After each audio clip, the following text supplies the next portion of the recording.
សូមស្វាគមន៍មកកាន់ការសិក្សាតាមរយៈប្រព័ន្ធ e-learning ខ្លះថ្នាក់ level 1B អ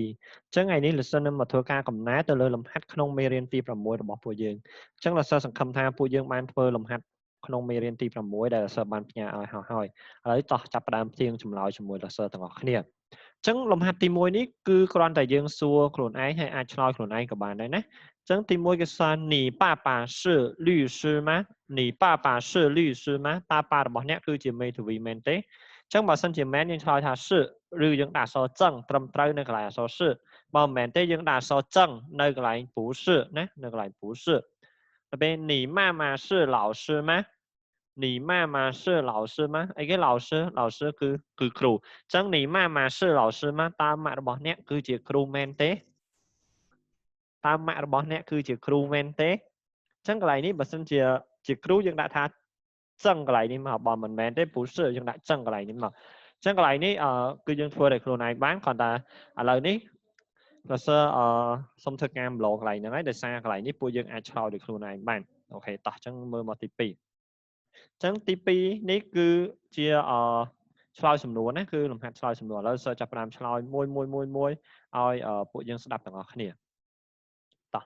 ចឹងសំណួរទី1គេសួរថា你叫什么名字你叫什么名字តើអ្នកមានឈ្មោះអ្វីចឹងយើងឆ្លើយមក我叫អូខេមក我叫អូឈ្មោះលោកសិស្សឈ្មោះថា陈家芬អូខេចឹង我叫陈家芬ចឹង陈家芬គឺជាឈ្មោះរបស់លោកសិស្សចឹង我叫陈家芬我叫陈家芬អាហ្នឹងគឺលំហាត់ទី1អញ្ចឹងមុននឹងយើងឆ្លើយគឺមានអក្សរតានេះចម្លើយណាមិញលោកសិស្សភ្លេចដាក់អញ្ចឹងយើងដាក់អក្សរតានេះសិនណាតានេះគឺមានន័យថាឆ្លើយឬក៏ចម្លើយតាបន្ទាប់មកបានយើងសេថា我叫陈家芬គឺឈ្មោះ陈家芬ខ្ញុំឈ្មោះ陈家芬អូខេទី2你多大了你多大了អញ្ចឹងកន្លែងនេះយើងឆ្លើយមកយើងតតាមានសំដៅទៅលើអាយុប៉ុន្មានអញ្ចឹង你多大了តើអ្នកអាយុប៉ុន្មានហើយអញ្ចឹងយើងឆ្លើយមក我ដូចលោកសិស្សអញ្ចឹងសិស្សឆ្លើយទៅ24岁សិស្សឆ្លើយទៅ我24岁អញ្ចឹងខ្ញុំអាយុ24ឆ្នាំ我24岁我24岁ខ្ញុំអាយុ24ឆ្នាំអូខេតោះអញ្ចឹងទី3ទី3你上几年级你上几年级អញ្ចឹងតើអ្នករៀនថ្នាក់ទីប៉ុន្មានអញ្ចឹងបើសិនជាដូចលោកសិស្សអញ្ចឹងលោកសិស្សរៀនសកលអញ្ចឹងអាចឆ្លើយបានថា我上大三我上大三ខ្ញុំរៀនថ្នាក់ទីសំទោសមិនខ្ញុំរៀនថ្នាក់ខ្ញុំរៀនឆ្នាំទី3ណាខ្ញុំរៀនឆ្នាំទី3បើយើងឆ្នាំទី1យើងដាក់ថាតាអ៊ីឆ្នាំទី2តាអឆ្នាំទី3តាសានឆ្នាំទី4តាសឺមកឆ្នាំទីប៉ុន្មានដាក់ប៉ុណ្ណឹងមកតោះអត់ប៉ុន្តែឧទាហរណ៍ថាដូចអ្នកខ្លះគាត់នៅរៀនវិទ្យាល័យគាត់នៅរៀនវិទ្យាល័យដូចជាថ្នាក់ទី7ទី8ទី9ទី10 11អញ្ចឹងទៅយើងឆ្លើយថាម៉េចវ៉ាសាំងឧទាហរណ៍ឥឡូវយើងរៀនថ្នាក់ទី12ចុះ12đó 我上12年级đó 我上12年级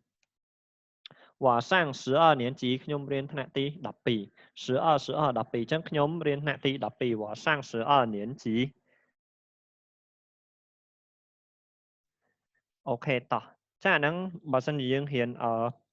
សកលយើងឆ្លើយតាពីមុខមកបើសិនជាអត់ទេយើងរៀនថ្នាក់ធម្មតាគឺយើងឆ្លើយចំនួនហើយយើងដាក់នាមជីពីក្រោយមកតោះណាអូខេតោះអញ្ចឹងយើងមកមើលទី4ទាំងអស់គ្នាហើយតោះអញ្ចឹងយើងមើលទី4អញ្ចឹងទី4គេសួរថា你的生日是几月几号你的生日是几月几号អ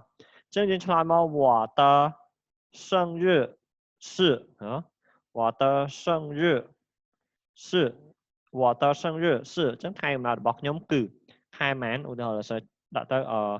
11月11月28月 OK ចឹង我的生日是11月28日ចឹងថ្ងៃកំណើតរបស់ខ្ញុំគឺខែ11ថ្ងៃទី28ចឹង11 11 11 20 20 28 លេខ8ចឹង28លេខ28ថ្ងៃទី28អូខេគេតោះចឹងយើងមើលមកទី5ទាំងអស់គ្នាមើលមកទី5你家有几口人有谁ចឹងផ្ទះរបស់អ្នកមានសមាជិកប្រមាណអ្នកចឹង我家有5口人ចឹង有谁មាននរណាគេខ្លះចឹងយើងចាប់ផ្ដើមមក有爸爸、妈妈两个弟弟。ចឹង我家有5口人有爸爸妈妈两个弟弟ចឹងផ្ទះរបស់លោកសឿមានគ្នា5នាក់មានប៉ាមានម៉ាក់ហើយនឹងប្អូនប្រុស2នាក់ចឹងបើសិនជាយើងមានបងមួយប្អូនមួយប្អូនប្រុសមួយយើងអាចថា一个姐姐一个弟弟ឬក៏យើងមានបងស្រី2នាក់两个姐姐តើអត់អូខេអានេះភ្លេចហៅវ៉ានឹងខ្ញុំមួយទៀតណាហៅវ៉ានឹងខ្ញុំបានគ្រប់5នាក់ចឹងហៅវ៉ានឹងខ្ញុំអូខេតោះចឹងមើលមកមួយទៀតទី6ទី6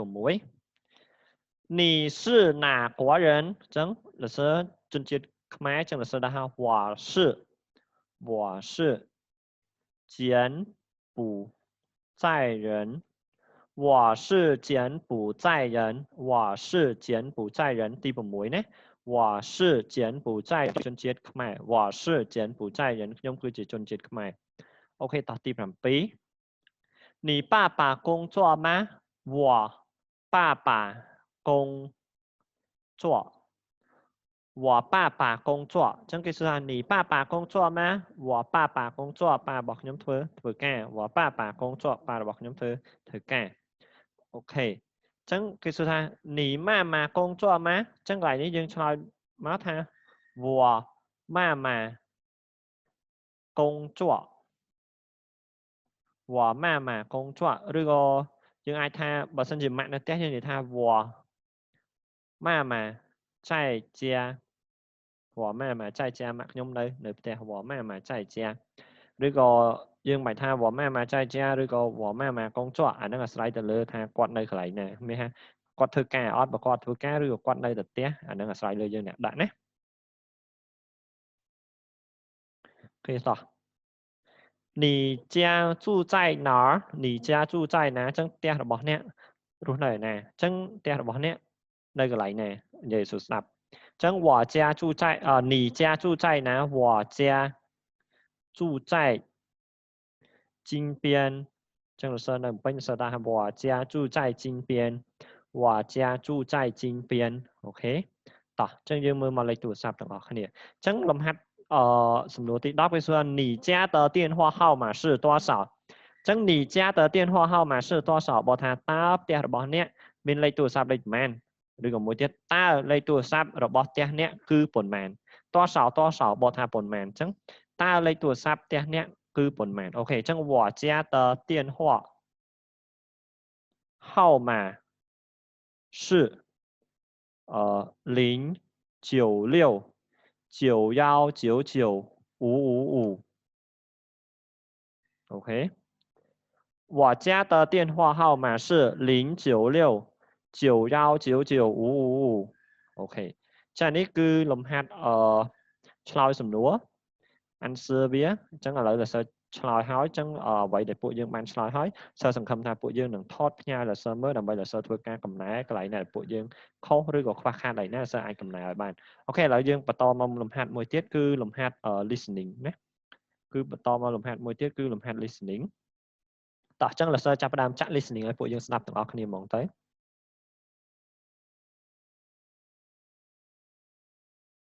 一水二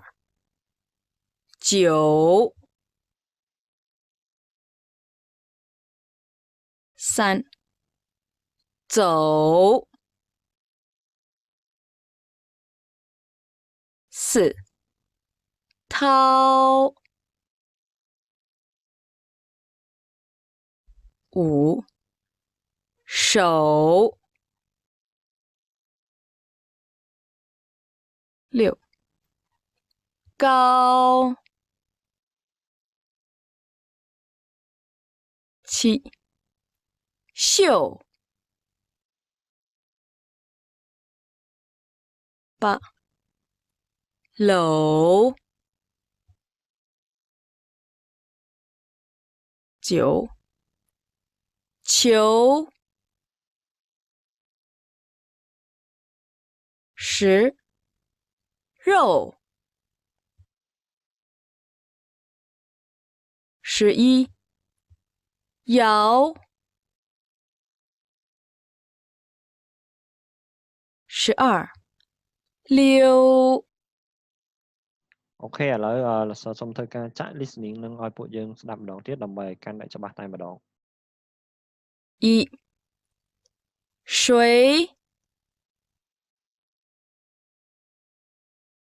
2酒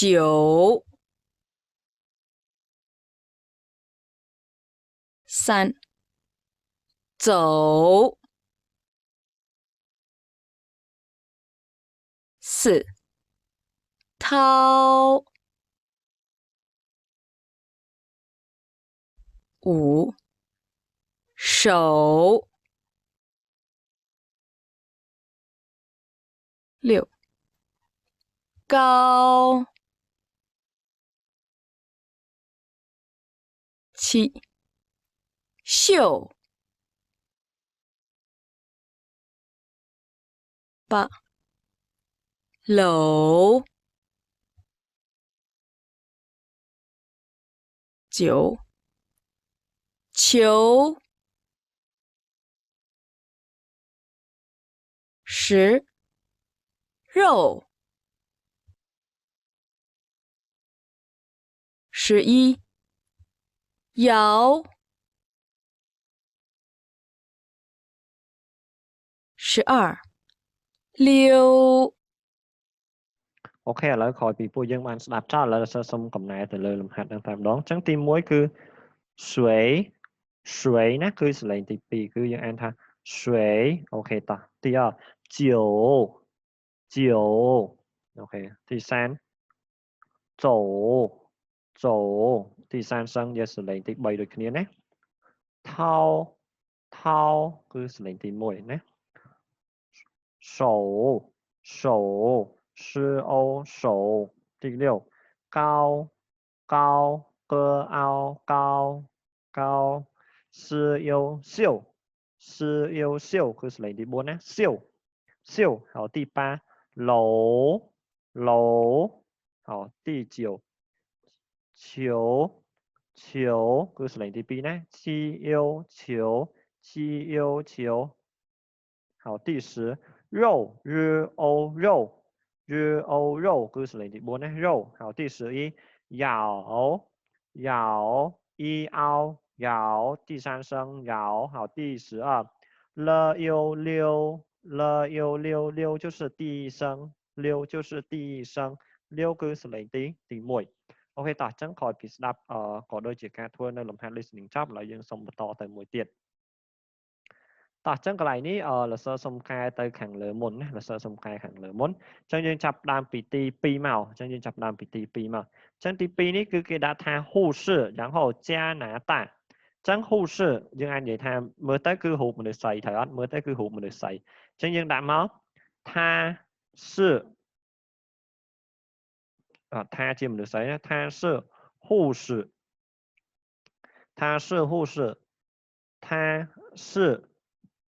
加拿大人他是加拿大人គាត់គឺជាជនជាតិកាណាដា他是加拿大人អូខេអញ្ចឹងទីរូបទី2នេះលសធ្វើទី2មុនអត់អីតិចទៀតលសមកធ្វើទី1នេះណាលសច្រឡំស្មារតីនេះលំហាត់example នេះទី1អញ្ចឹងតិចទៀតចាំសបកទៅនេះវិញតោះអញ្ចឹងថា是护士រូបទី2នេះគឺថា是护士គាត់គឺជាគិលានុបដ្ឋាយិកា他是加拿大人នាងគឺជាជនជាតិកាណាដាអូខេតោះអញ្ចឹងយើងមើលមកទី1មិញទី1វិញណាដោយសារមិញដល់សើម្លងទី1អូខេតោះយើងចាប់ដើមមើលទី1អញ្ចឹងទី1នេះគេដាក់ថា律师ជាមួយនឹង美国人律师美国人អញ្ចឹងគាត់ជាមនុស្សប្រុសអញ្ចឹងយើងសេថាជាមនុស្សប្រុសមកសិនថា是គាត់គឺជា律师មេធាវីគាត់គឺជាមេធាវី他是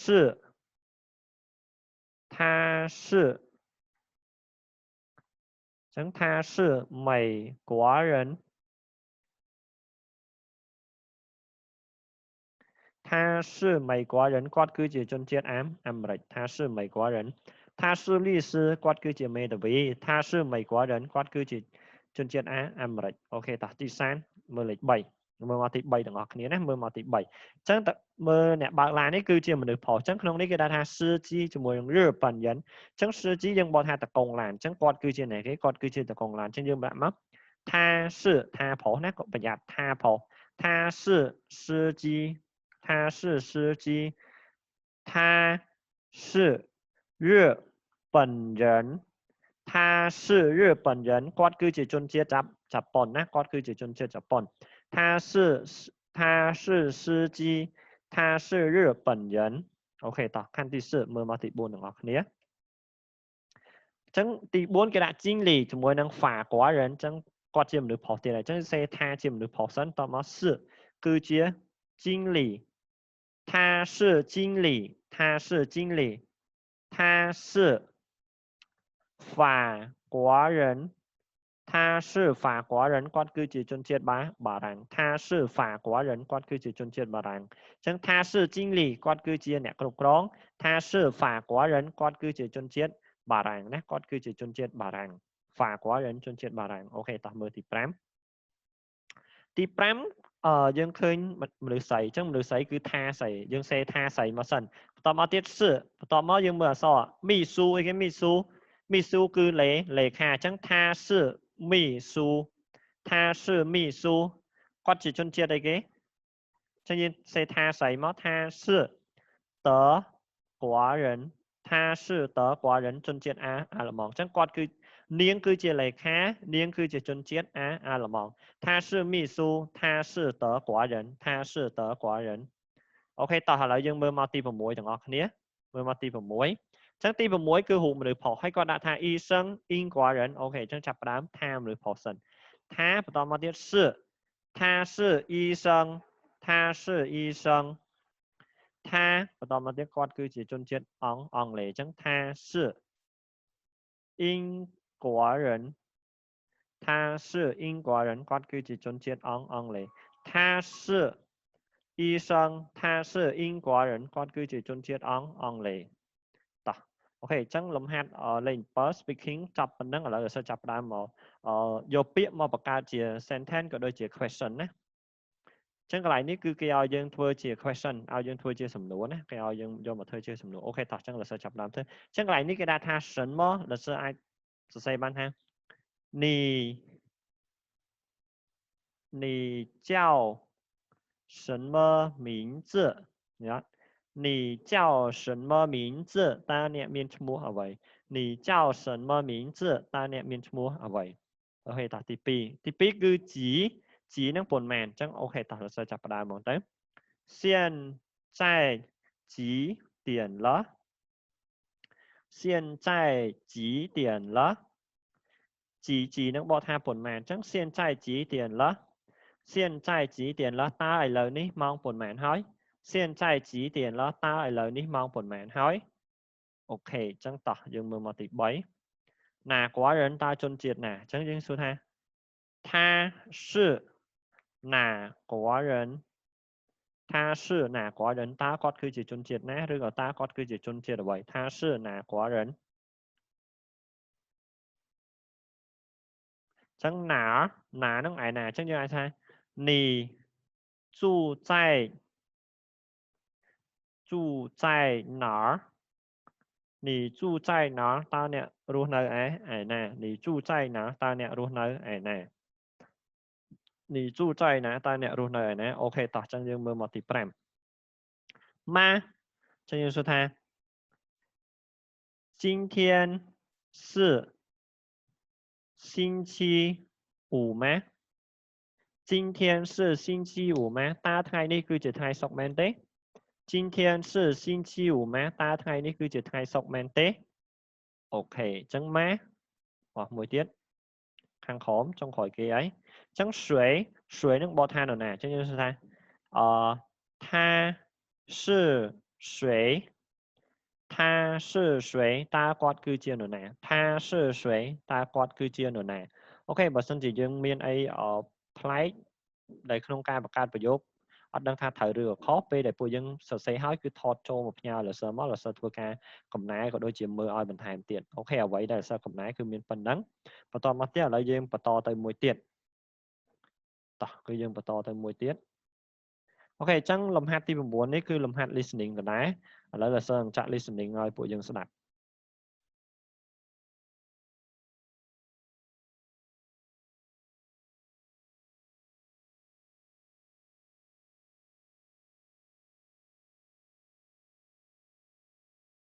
一，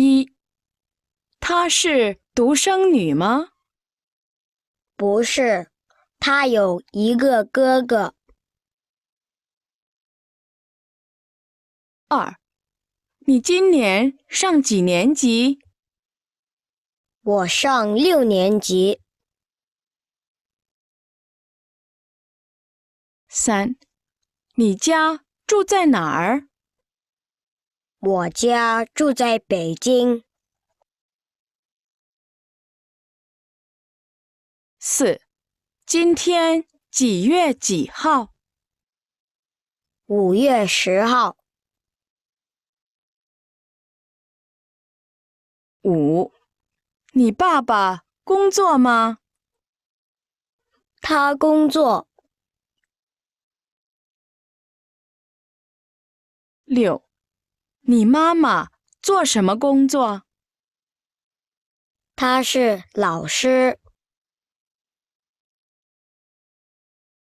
អូខេឥឡូវលោកសិស្សនឹងធ្វើការចាក់ listening ឲ្យពួកយើងស្ដាប់ម្ដងទៀត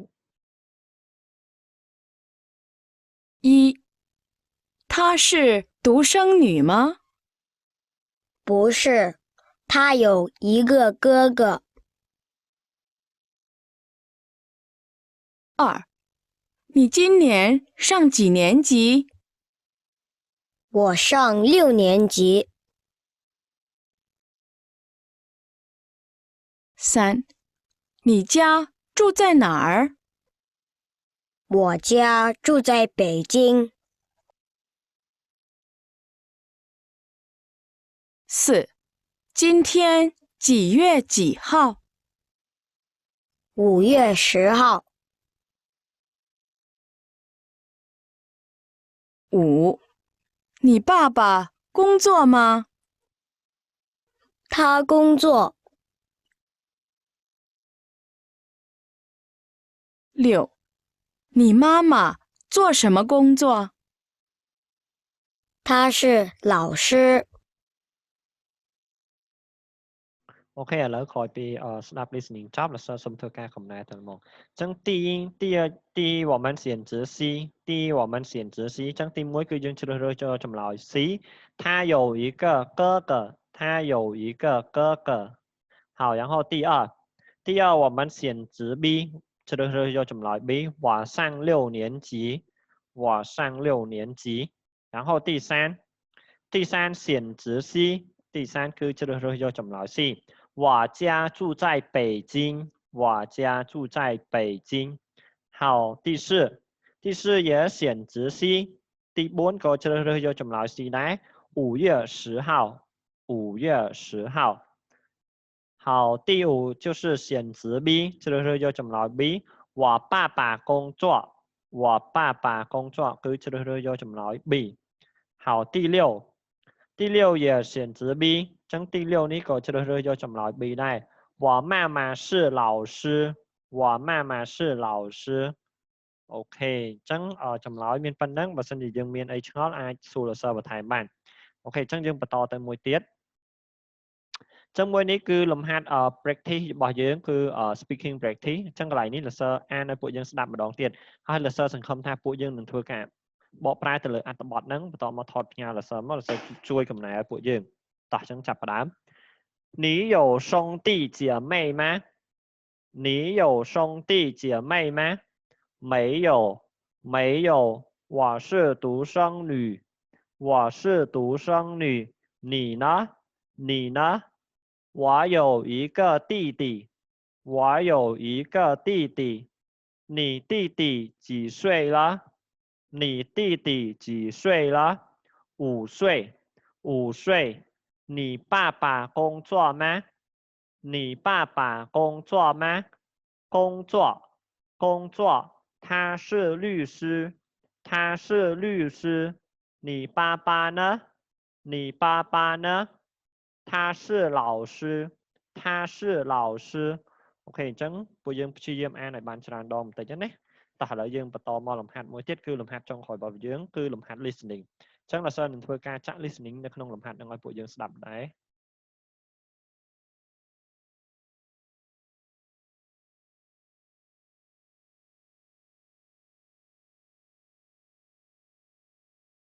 你家有几口人？ 5口人，爸爸妈妈、哥哥、妹妹和我。你爸爸工作吗？ 我爸爸工作，他是商人。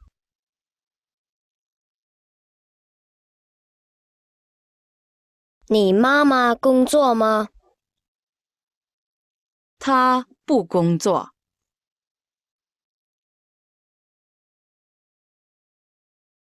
你哥哥今年多大了？ 他今年16岁，上11年级。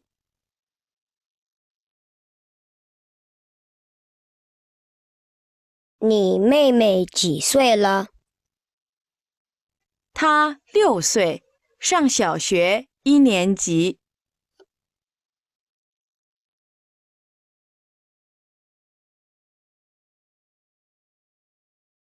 អូខេឥឡូវលោកសិស្សសូមធ្វើការចាក់ listening នឹងឲ្យពួកយើងស្ដាប់ម្ដងទៀតណា 你家有几口人？ 5口人，爸爸妈妈、哥哥、妹妹和我。 你爸爸工作吗？ 我爸爸工作，他是商人。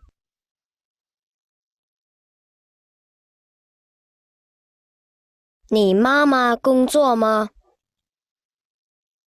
他不工作。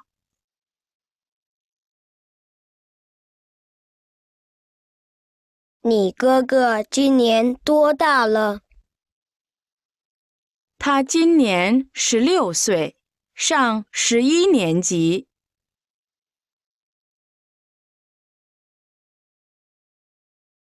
你妹妹几岁了？ 他6岁，上小学1年级。